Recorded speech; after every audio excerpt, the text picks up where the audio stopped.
Hello, welcome to Stampin' by Hannah. I am an independent Stampin' Up demonstrator based in the UK, and I'm so happy that you've chosen to join me for this Make It Monday video. Today I'm sharing how I made these cute little gifts that I made for my customers in September. As you can see, I've made quite a few and they are slightly stuck together. But when they arrive, hopefully they'll have arrived with my customers already by the time you get to see this video. And they got one of these and a fabulous card that you can see. I did make it on Make It Monday last week. As well as some other goodies. And if any of them used my code club, which I know that they did, they got some extra goodies in the post as well. So these are cute little matchbook style holders for a very special little gift. Now I am into puns, I can't help it, but I thought I would buy you all a scissor charm. So each one contains a cute little scissor charm, and I do have mine on my scissors already. A scissor charm's a great thing to have because it identifies which way you are to hold your scissors. Did you know that you should always use your scissors the same way around so that they wear evenly and that they will cut correctly? So, scissor charms for scissors, because that's how my brain works. I do apologise. I have attached mine on with a piece of linen thread, just because that's what I had lying on my desk at the time that these arrived, and I was like, I had to get them on my scissors. I have to do it right now. But I haven't included a way to attach them on for you, just because I want you to choose your favourite ribbon and attach them on with that. I found these on eBay. And just by putting scissor charms into eBay. If I remember, I will try and link the shop that I got them from. But like I said, it was eBay, so they may well have disappeared. So, for this, I do have, for all it's a teeny little project, I do have two stamp sets. I have the Painted Harvest, because I am obsessed with this stamp set, I can't help it. And I've got the Jar of Love, just because I wanted a sentiment that said, for you, and it was really little. And that's where I found it. So, that's how I've come to those two, but they're lovely. I've also got the coordinating leaf punch. This does come bundled with Painted Harvest, and if you buy them both together you can save 10%. And I have my favourite classic label punch, because this basically doesn't leave my desk ever. So shall we get started? Really quick project this, because it's dinky.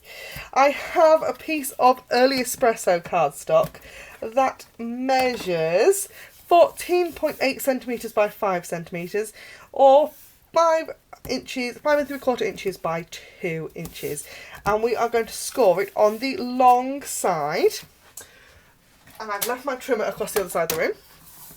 We're going to score at 6 centimetres and 13 centimetres, which is 2 3/4 inches and 5 inches. Okay. That is all the scoring, because this project is just stinky. So, ever so quick and easy, just fold it up like that. This bit here is the area we're going to decorate. So I have got a piece of the Painted Autumn Designer Series paper, and this measures 4.5 centimetres square, or 1 3/4 inches square, depending on whether you're metric or imperial. And I'm going to add that on with some fast fuse. And if you look at it, it's a rectangle and this is a square, but that's because when you fold it up, the area becomes a square. So I'm going to pop that at the top of there, so that when that bit comes up, it doesn't look weird once you've closed it. So the next thing is to do our decoration on the front.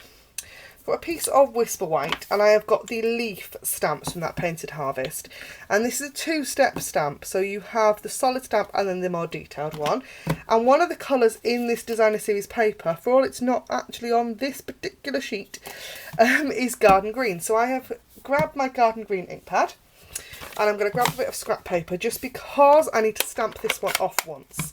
So the more solid stamp first, ink that up, stamp it off so you've got half strength ink, and stamp that down.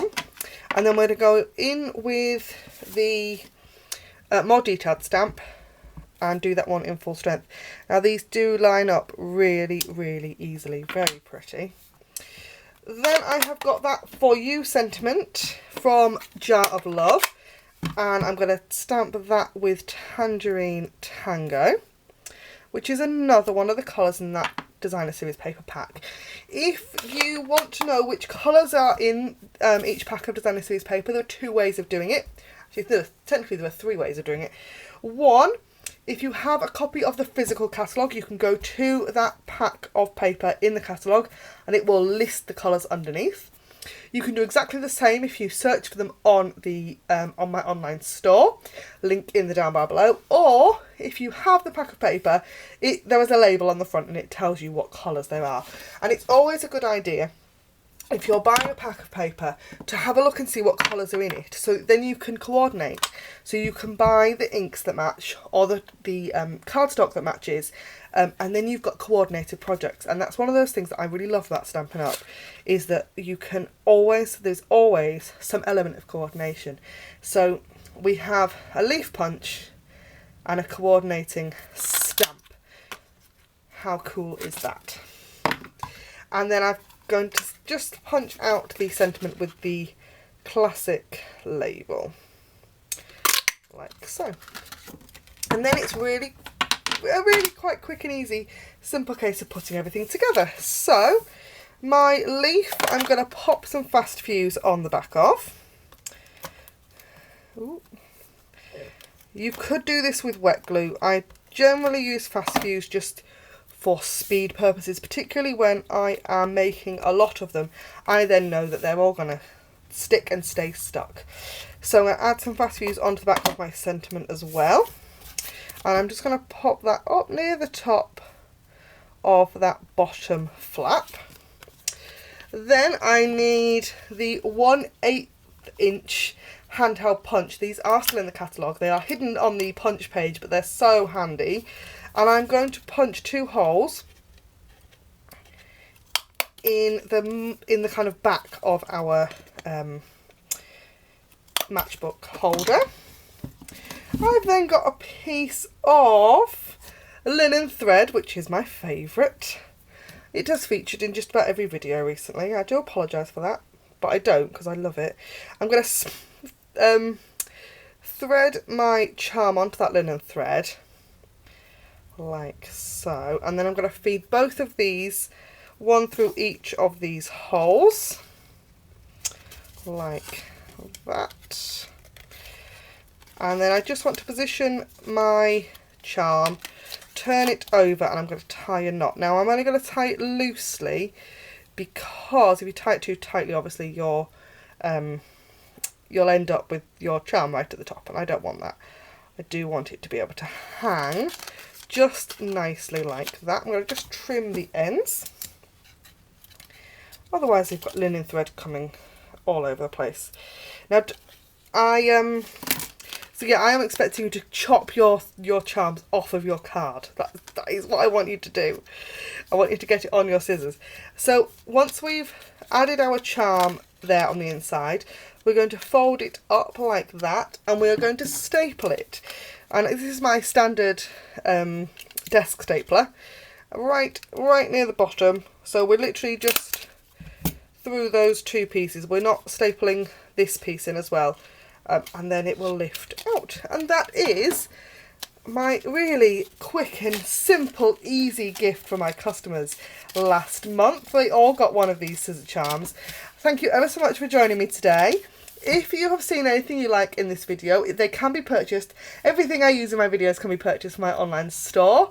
Link is in the down bar below, or you can find it via my blog, stampinbyhannah.co.uk. Don't forget to like, comment and subscribe, and I will see you again next time. Bye for now.